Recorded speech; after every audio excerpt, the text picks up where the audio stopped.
Hello everyone. Right now, it's Saturday afternoon. Of course, isang magandang hapon o magagabi na puno ng pag-asa. At kasama natin yung ating someone special as always. Kasi maganda yung topic kung pag-usapan natin ngayon. Na ano ba ang pinakamagandang bagay na ating matutunan sa buhay natin? The three greatest things na dapat natin matutunan sa buhay. Yung faith, yung love, at saka hope. So today, this afternoon guys, pupunta tayo sa Our Lady of Peace Church dito sa Santa Clara. Dahil gusto ko talaga puntahan every weekend yung iba-ibang klaseng simbahan dito sa California, or hindi lang sa California, baka sa iba pang state. So of course, kasama ko palagi yung aking someone special, my partner in life, kasi yung topic ko nga is about faith, it's about love and hope. Kasi sa pagmamahal, kailangan talaga maging faithful ka at saka maging loving ka, and you hopeful for something good thing. So habang nandito tayo, malapit na tayo sa church, sa Our Lady of Peace. So this is the way going to Mission College, and this is Santa Clara at malapit sa office. And you want to say hi, Randy? Yeah, so habang si Randy pa masyal makapagsalita, so bakit ko naisip magsalita about faith, love, and hope? You know, that is a part of the book in the Bible in Corinthians about the faith, love, and hope. So I remember a while back, I'm sorry, dapat Tagalog pala. Naalala ko nung kabataan ko, nag-aral ako sa seminary. So I used to be a catechist for so many years. At nag-aral din ako sa seminary, sa Sacred Heart Seminary, Diocese of Bacolod. So nung first year ako, meron yung section, diba, mga school merong iba-ibang section 1, 2, 3, 4. So kami naman yung section na may faith, hope, and charity. So like charity, like love.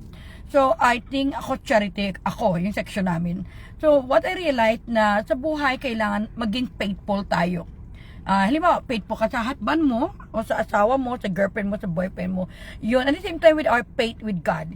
Kasi yung isang relationship, kung walang faithfulness, walang trust, you cannot build the true love. You know, kaya yun ang pinakamahalaga. And the same thing sa atin din, paniniwala sa buhay.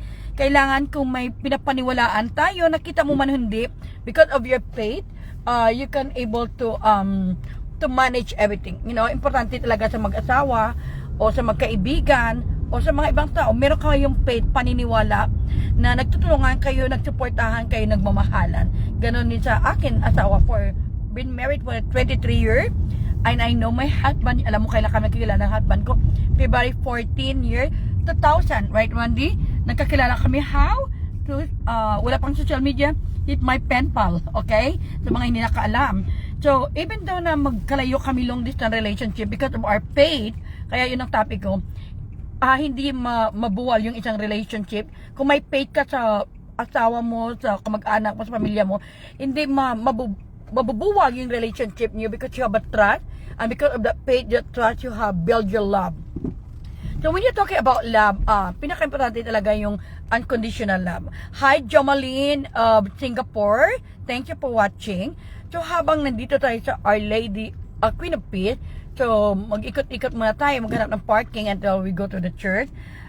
Pag-usapan natin yung importante na kalagaan ng how to be faithful, how to be loving, and how to be hopeful. Pag sinabi mong faith, it to believe for someone else, to trust with someone else, either pamilya mo, minamahal mo, o tao sa paligid mo. Yun ang pinakamahalaga, na the faith is the most powerful thing na gagawin natin sa buhay.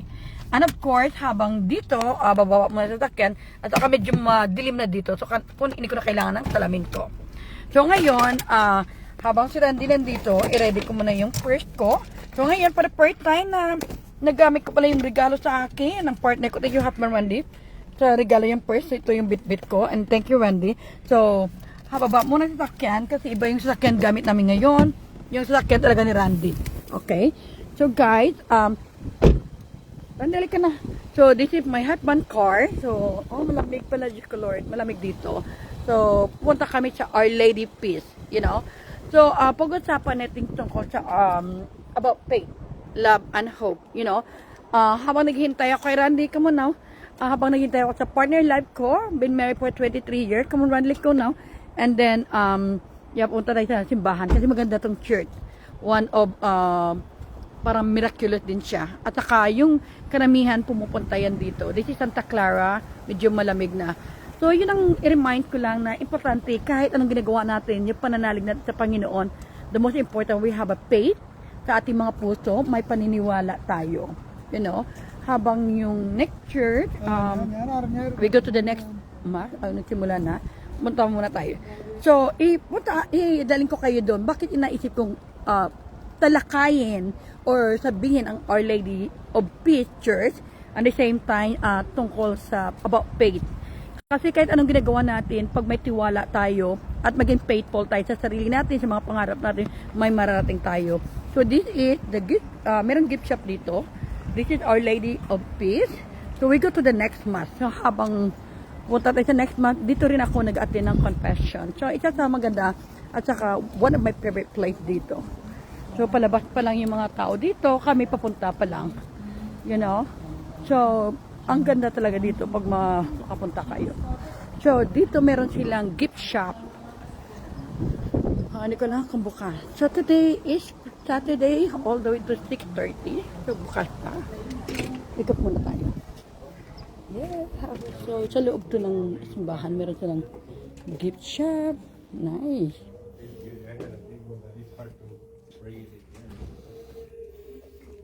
Devotion. Wow. Everything you like is about church. Right? Nice. Rosary. Thing. Children. At saka, of course, dito rin ako masyadong makapagsalita. So, ito sa yung mga in English, mga saints. You know, so maganda dito kasi yung nila sa simbahan, meron siyang gift shop din. Yeah. Kumente. So, lalabas tayo. Marami ditong binibenta, mga crucifix. So, my devotion is Our Lady. Yan. So, marami siyang devotion natin. Our Lady of Peace tooth bag. Wow, if you buy for $100. So, let's go. So, coming back. So, we go to the next mass. Ipakita ko sa inyo yung, ito siyang pinupuntahan ng mga Pilipino. At saka habang naglalakad ka dito, puro is about Blessed Virgin Mary, okay? This is the Our Lady of Kiboho, Rwanda in 1981. So, makikita mo yan, mga devotion.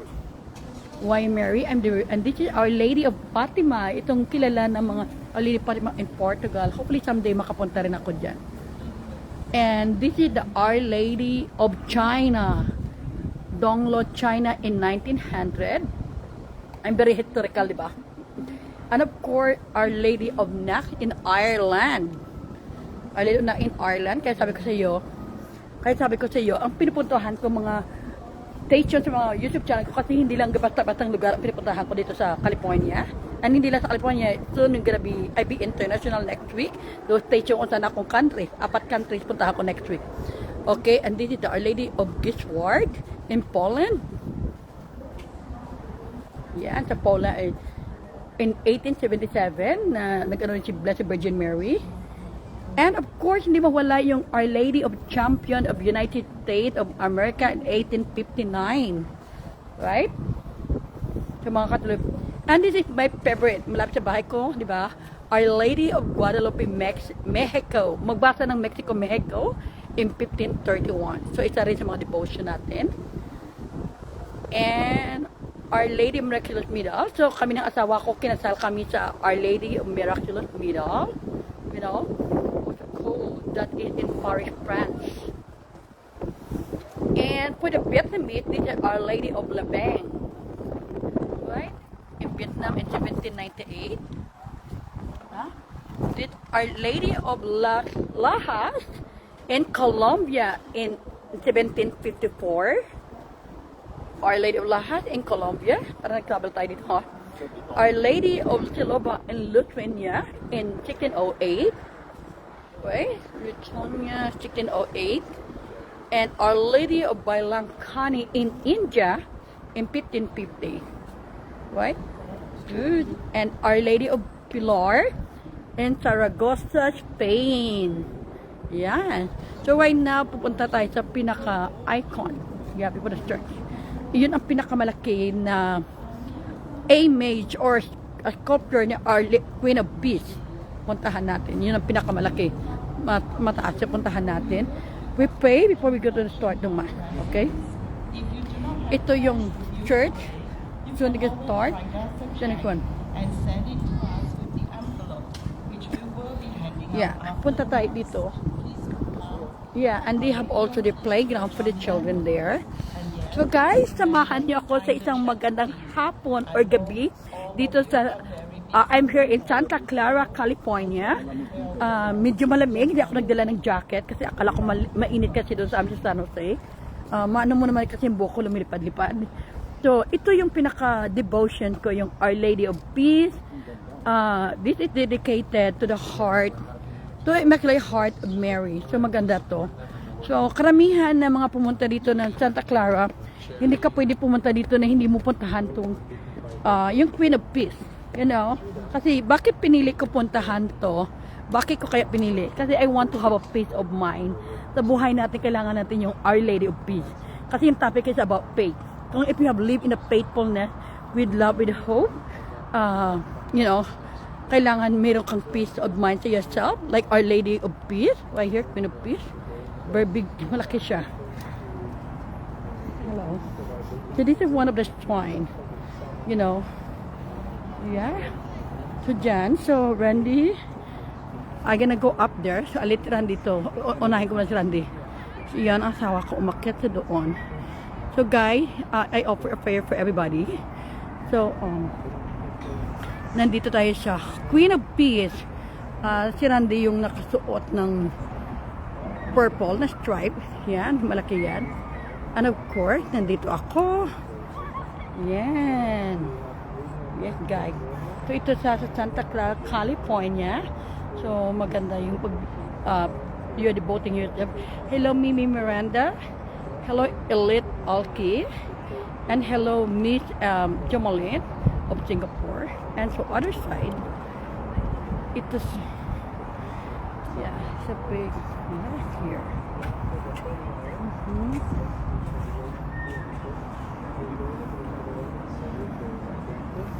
Yeah, habang si Randy nagdadasal doon.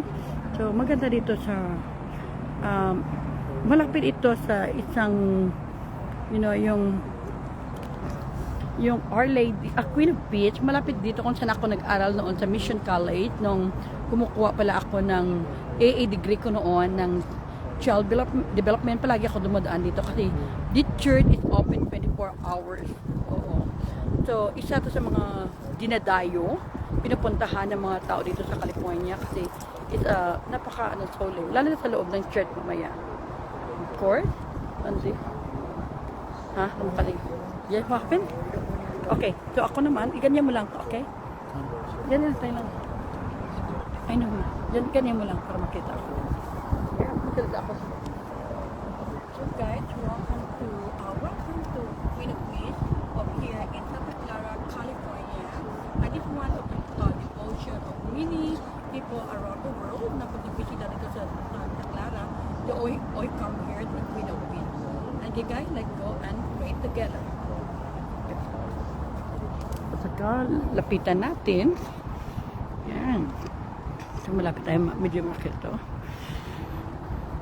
Okay, mataas siya. So, thank you, Lord. I-pray natin na, of course, we offer our faith for everybody. So, yung mga tao dito, kasi sobrang laki to, nag-offer sila ng prayers nila, you know. Just maganda. So, makita niyo marami siyang mga so makita mo marami siyang mga flowers around na people offering here. Hindi man dito safe ka talaga, wala may nakikialam dito or magnanakaw dito. The good things here, you know. So thank you, Lord. Thank you, Mama Mary. Thank you for and I'm always offer my devotion to you, that I learn how to be faithful, loving, and hopeful for all the time. And I pray for Jamalin who watching me right now, and Ital Pomaran. And of course, I pray for Ola, Mimi Miranda, for all people watching me right now, Lord, the blessing and the prayer Mama Mary, Queen of Peace, pray for us. You know? So, yun ang sobrang hangin dito. So, thank you na nasamahan nyo ako, and I know the prayer is very important. At ang ganda dito. Yun ang mga family nag-gather dito, pumupunta dito. And I think we can go to the next mass. You know, thank you guys. And let's go, Randy. Yeah, so yun ang pinakamahalaga na sinabi ko na we need to learn how to be faithful.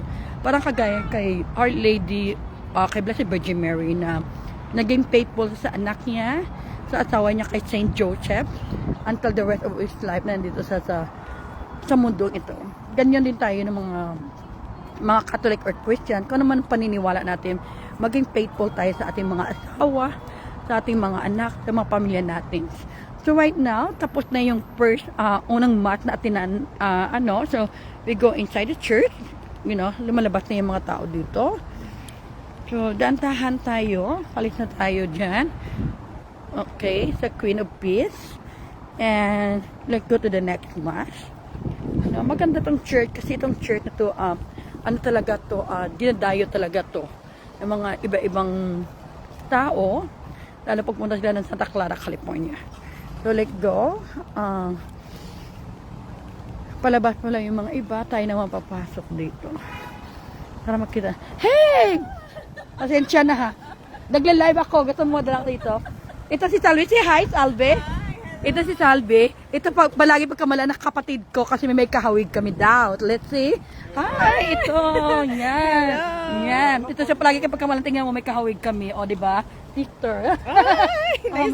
Meron sana akong itatanong sa'yo, but sige, mamaya. ipin kita. Okay mo ko. Okay, bye, Salve. Thank you. Si Salve, siya? Ilocana din siya, kaya ng husband ko. Daga dito lang yan si Salve. One of amazing teacher. Proud na proud ako yan. Yeah, naging kaklase ko rin siya. Okay, thank you, Salve. Yeah, so perfect. Yun ang kahawig ko. Palagi akong nagkita kami, mga tao, akala nila kapatid ko yan si Salve. Pilipina din siya, isa sang guro dito sa Sanibel, California, pero naging kaklase ko siya. Oo. Kami kasi ng mga Pilipino dito nagtutulungan. At ako yung ate-ate niya rin minsan. You know, may mga advice sa work, anything related to work or anything, pinimessage niya. So ito yung labas ng Our Lady of Church, Lady of Peace. Hindi ko alam kung pare ba to or seminarista to. Kung may mga Madrid, hindi muna ako magsalita ha, kasi medyo solemn dito. So I be quiet sa loob muna ng church.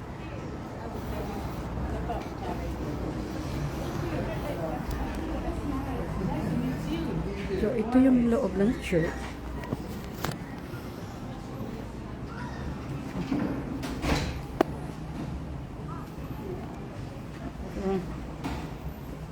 Dito na tayo sa loob ng church. Hindi mawala yung devotion to Santo Niño. And of course, our prayer. You know?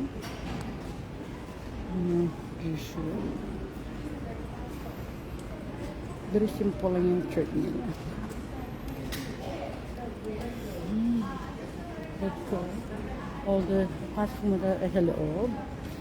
She's our Queen of Peace.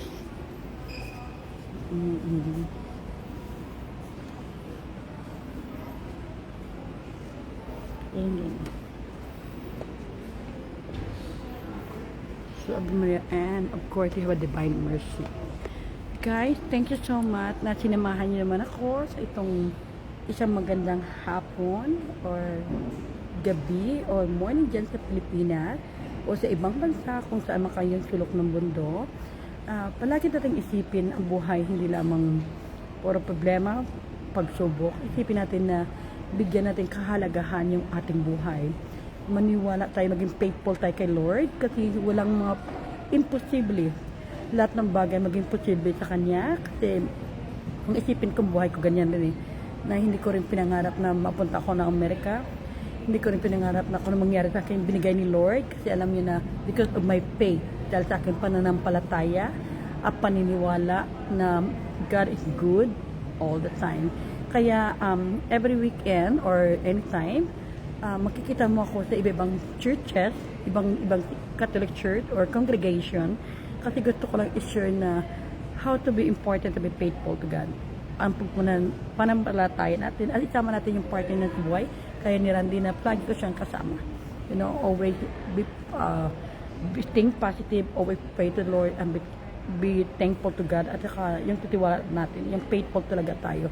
Yun ang pinaka-main topic ko, at saka beloved. Alam natin mahalin yung sarili natin, alagaan yung sarili natin, at alagaan natin yung mga paniniwala natin. So, very important, and be hopeful. Yung hopeful, kailangan naniniwala ka, there's always good things happen to your life. Na may mararating ka, mamatutupad ka. Always believe the 3 things, important thing in this world. To have a faith in God, and be faithful as human being, to love yourself, to love the people around you, especially your husband, your wife, your daughter, your kid. Kung sino mang minamahal mo, kailangan may katotohanan. And the third one, to be hopeful. Na sa kabila ng pagsubok, hindi ka nawala ng pag-asa. Palagi kang naniniwala, umaasa na may magandang buhay at bukas na kalaan para sa iyo, because there's always God who's taking care of us. There's a God who loves us and support us. So, like kung dito sa loob ng simbahan, you know, we devote ourselves to God. Kung makita mo mga tao nag-iipon, so dito, yung unang mass katatapos lang, so we're gonna attend the next mass. Again, Kai, thank you so much. Huwag kalimutan maniniwala at to have faith, panampalataya, to have a love in yourself, love in God, it's very important. And the third one, to be hopeful. Kaya ako nakilala ko bilang woman of hope, kasi I'm very hopeful for everything, that always good things happen with the help of God, to be a center of our life. Hindi tayo pabayaan ni Lord, and it's a buhay natin, tinatawag natin virtues. Pag sinasabi natin virtues, ano ibig sabihin yun? Yung mga magandang ugali na ating gawin palagi. That is the word virtues. You know, parang opposite ng bad habit. You know, mga negativity. But we focus on the good virtues, yung magandang gagawin natin. Always remember to have a faith and be faithful human being. Either sa asawa mo, sa pamilya mo, sa kaibigan mo, sa mga taong minamahal mo. And of course, be loving, unconditional love, and be hopeful. Again, Kai, thank you so much, and sana nag-enjoy kayo sa pag-ikot natin dito sa our Queen of Peace at sa mga sa tao sa paligid natin. And of course, I'm being thankful to my husband Wendy for always there to support me and to pray for me, and we were together. And of course, I'm being thankful na, you know, 24 years being together, ang relation namin stay stronger kasi may faith kami about isa. Kasi yung parang being faithful kayo na nung kinasal kayo, you offer yourself, you committed yourself to be faithful. Yun ang pinakamahalaga sa any relationship. Kahit magkaibigan mo sa pamilya na nagtitiwala kayo sa bawat isa. Alam nyo kung anong totoo, at saka nagkamali mo kayo sa bawat isa, you learn how to say sorry and forgiveness, very important din. At saka every weekend, you have a time to pray together, kahit every day, if you have a partner in life, at saka yung family nyo, yun ang natutunan ko sa mga parents ko. And at saka, always go to the places na hindi nyo napuntahan at enjoy yung life. Kasi life ito short, huwag nyo sayangin yung mga bagay anong meron ka na binigay ng Panginoon.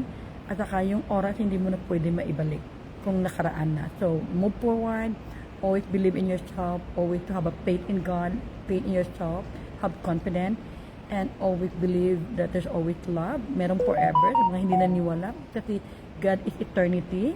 Minahal tayo ng Panginoon. Hindi pa tayo pinanganak habang nabubuhay tayo hanggang sa dulo ng mundo o kung saan man tayo makarating. And always hopeful na kung ano may mga pagsubok na pinagdaanan nyo, i-offer nyo kay God. Kasi hindi niya tayo pabayaan. Hindi, kailanman mga problema natin, pagsubok natin, si Lord nandyan na kasama natin.